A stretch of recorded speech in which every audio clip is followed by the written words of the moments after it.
Bora analisar uma questãozinha difícil, porque é de lei, né? Não dá para escapar.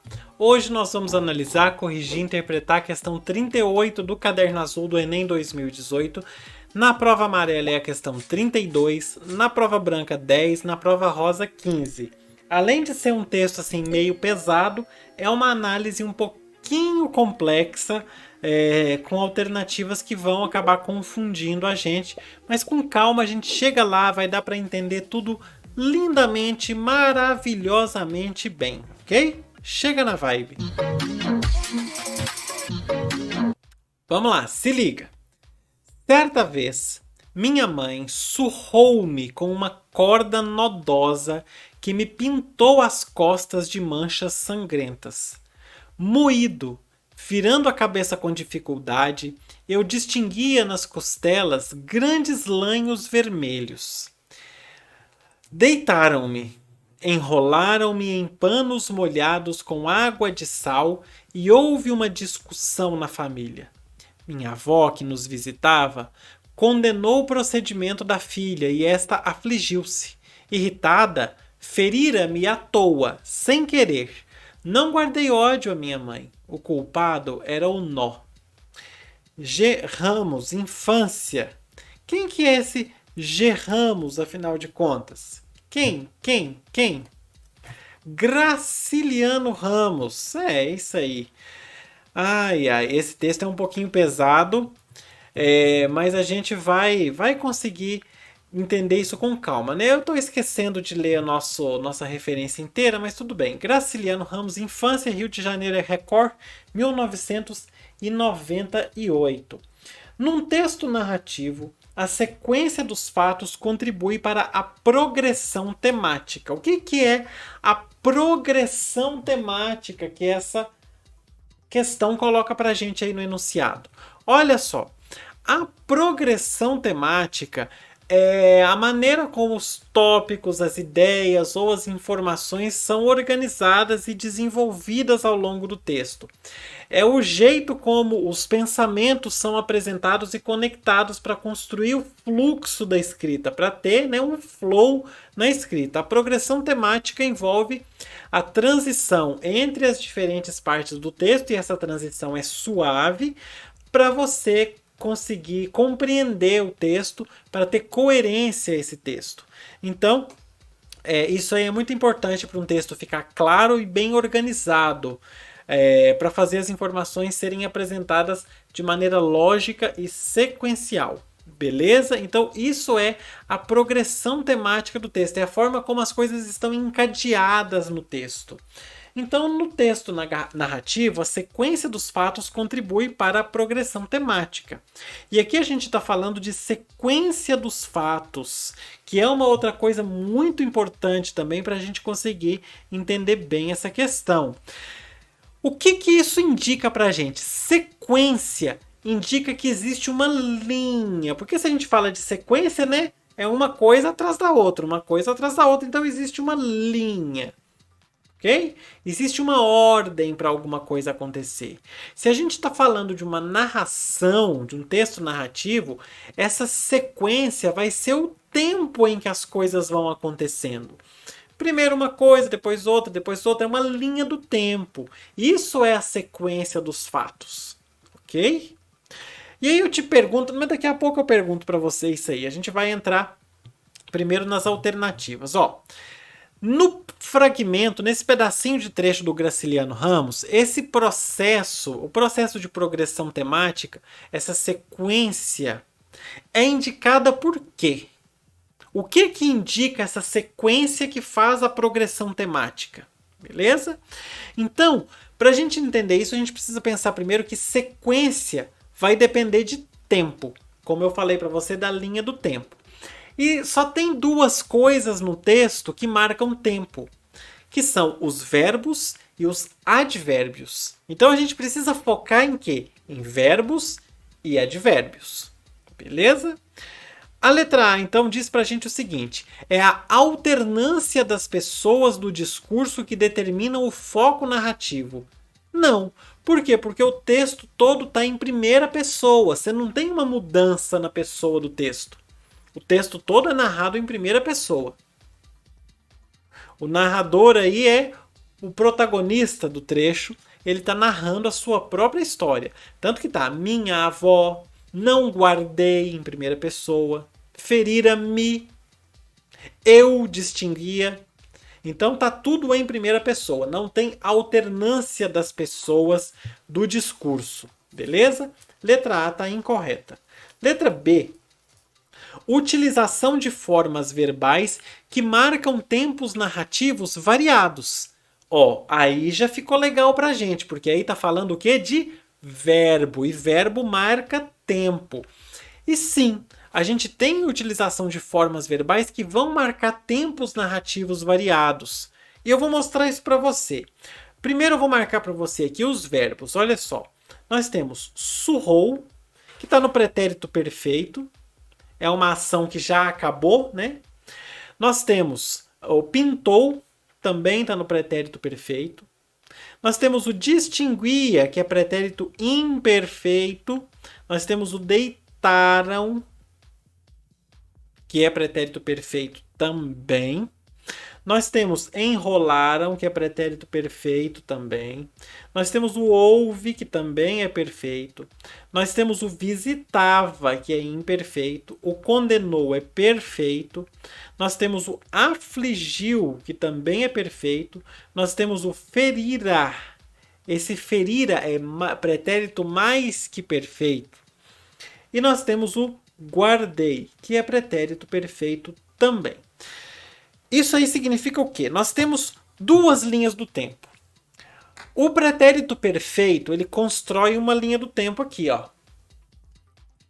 Uma linha do tempo aqui construída pelo pretérito perfeito. Ok? E embaixo, junto, paralelamente, né, nós temos uma outra linha do tempo que vai sendo construída pelo pretérito imperfeito. Então, quando ele fala assim, ó, vamos pegar essa linha aqui primeiro. O que acontece? Certa vez minha mãe surrou, ó, uma coisa que aconteceu aqui. Me surrou com uma corda nodosa.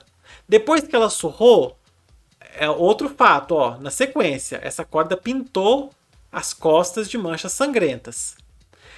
Aí, a gente tem ali a situação dele depois disso, que ele vai para o pretérito imperfeito. Eu distinguia. Por quê? Porque enquanto outras situações estavam acontecendo, nessa linha aqui do tempo do pretérito imperfeito, ele fala, eu distinguia nas costelas grandes lanhos vermelhos. Enquanto ele distinguia isso, o que fizeram com ele? Deitaram. Já é o terceiro ponto. Aqui, ó, a gente tem o primeiro ponto, que é o surrou. Vou marcar aqui desse lado. A gente tem o primeiro ponto, que é o surrou. O segundo ponto, deixa eu ver se eu tenho um marcador permanente aqui. Nós temos aqui o primeiro ponto, que é o surrou. Depois nós temos o segundo ponto, que é o pintou. Depois nós temos o terceiro ponto, que é o deitaram-me. A próxima coisa que aconteceu foi enrolaram-me. Depois que deitaram ele, enrolaram ele em panos molhados. Depois houve uma discussão na família, então uma sequência de coisas que vão acontecendo. Ó. Houve uma discussão. E agora a gente volta para essa outra linha do tempo. Por quê? A minha avó que nos visitava. Então essa visita da avó, ela está acontecendo durante todos esses eventos que estão aqui embaixo. Nessa outra linha do tempo é a visita da avó. Por isso que está no pretérito imperfeito. Tudo aquilo que está acontecendo em paralelo a essa sequência aqui vem para essa linha do pretérito imperfeito. A avó nos visitava.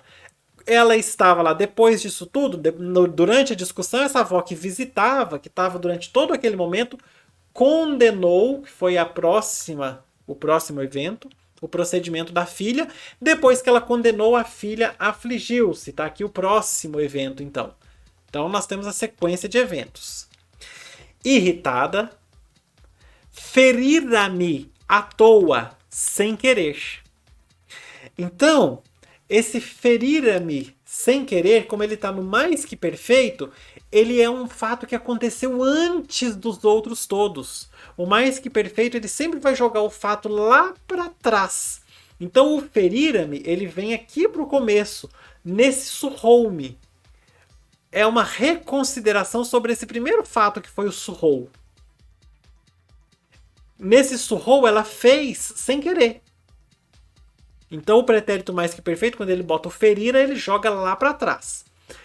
E depois nós temos o não guardei ódio, que é o último fato dessa sequência.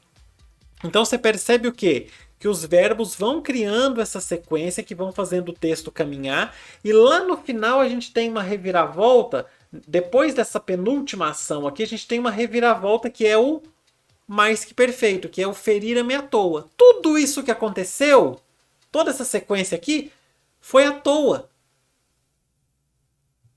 Lá no começo, não tinha um motivo. Ok? E aí depois a gente vem para o último verbo, que foi o não guardei ódio à minha mãe. Beleza? Então sim, os verbos vão, as formas verbais variadas vão fazendo essa progressão do tempo, que vão dando o encadeamento da coisa toda, vão criando a sequência.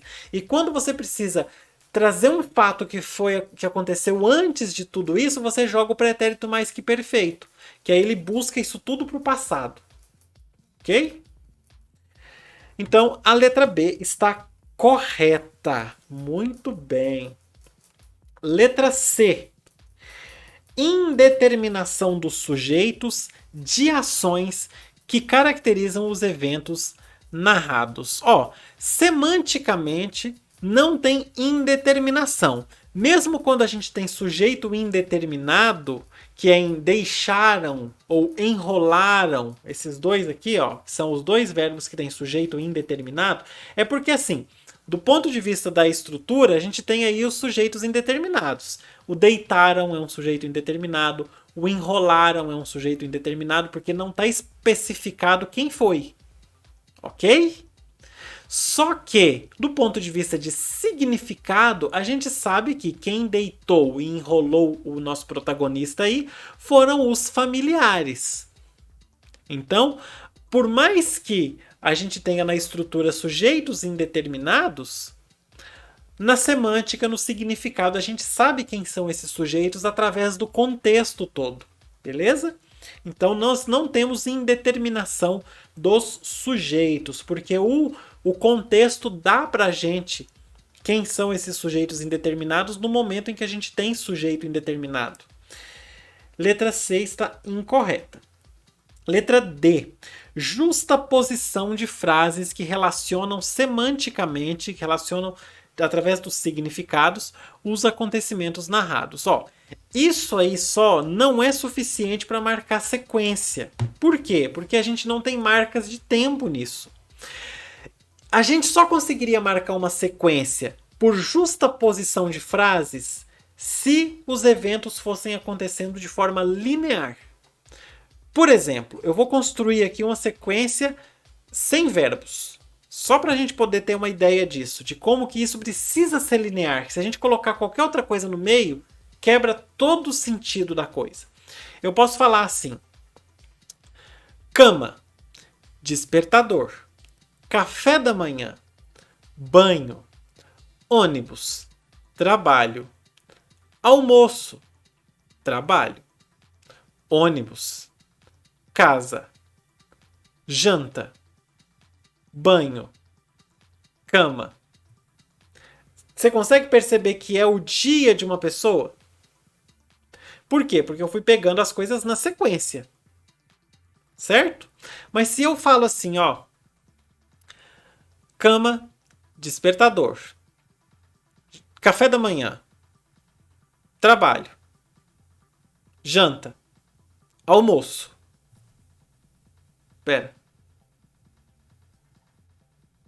Percebe que quando eu jogo uma coisa que não casa ali, já quebra toda a lógica do negócio? Pois é. Para você fazer por justaposição de frases, você tem que ter uma sequência. Você não tem essa maleabilidade de jogar um mais que perfeito para jogar a coisa lá para trás. Que para jogar o mais que perfeito, você vai precisar recorrer ao verbo. Porque o verbo vai te ajudar a fazer essa marcação de tempo. Ok? Então a simples justaposição de frases não resolve isso aí. Certo? Muito bem. A letra D, então, está incorreta. Letra E. recorrência de expressões adverbiais que organizam temporalmente a narrativa. Apesar de advérbios serem usados para fazer essa marcação temporal também, que a gente usa frequentemente, raramente, nunca, etc., a única marca de advérbio no texto é lá no começo, e isso aí é um distrator, porque o texto começa com um certa vez. Só tem isso. Esse certa vez aqui. É o único que a gente vai ter advérbio, na verdade uma locução adverbial, fazendo essa marcação de tempo. Que foi certa vez, num determinado momento da vida. Só isso. Então a gente não tem a recorrência que a letra E fala, a repetição ou o acontecimento várias vezes de expressões adverbiais. Então a letra E está incorreta também. Nossa resposta certa é a letra B. E antes de fechar, eu quero lembrar para você o seguinte, é uma anotação que eu fiz aqui, que é o seguinte: os verbos, então, eles fazem os eventos avançarem ou retrocederem no texto. Você pode usar os verbos para as coisas irem voltando também. Quando você usa, nós temos aí o pretérito perfeito e o pretérito imperfeito. Nesse caso, ou geralmente, sempre, o pretérito perfeito vai estar marcando os fatos principais, os fatos centrais. E o pretérito imperfeito vai estar fazendo fatos menos relevantes, aquele pano de fundo da história. Então você pode ver que todos os fatos que a gente tinha pretérito imperfeito, que é o avó visitava, é o eu distinguia. Toda vez que a gente tem são eventos menores, de menor importância. Os mais importantes estão no pretérito perfeito. E o mais que perfeito é sempre para você posicionar uma ação mais no passado do que aquelas outras que já aconteceram ali. Beleza? Bora fechar. Lembrando para você que agora você pode contribuir com o canal, nós temos o Pix, você pode fazer usando o QR Code ou o e-mail puxalingua@gmail.com. Temos também o recurso Valeu Demais, que você encontra aí embaixo nos ícones, e se você não puder contribuir assim, não tem problema, você pode curtir, comentar e compartilhar o vídeo, que já vai estar contribuindo bastante. Aproveita, se inscreve no canal se você não é inscrito ou inscrita ainda, botão vermelho bonito você vai encontrar aí embaixo escrito inscrever-se, é só clicar que você já vai estar inscrito ou inscrita. Se clicar no sininho, todo dia recebe um vídeo novo pipocando no seu telefone. Aqui em cima tem card para todas as correções do Enem 2018 e por hoje é isso. Tchau!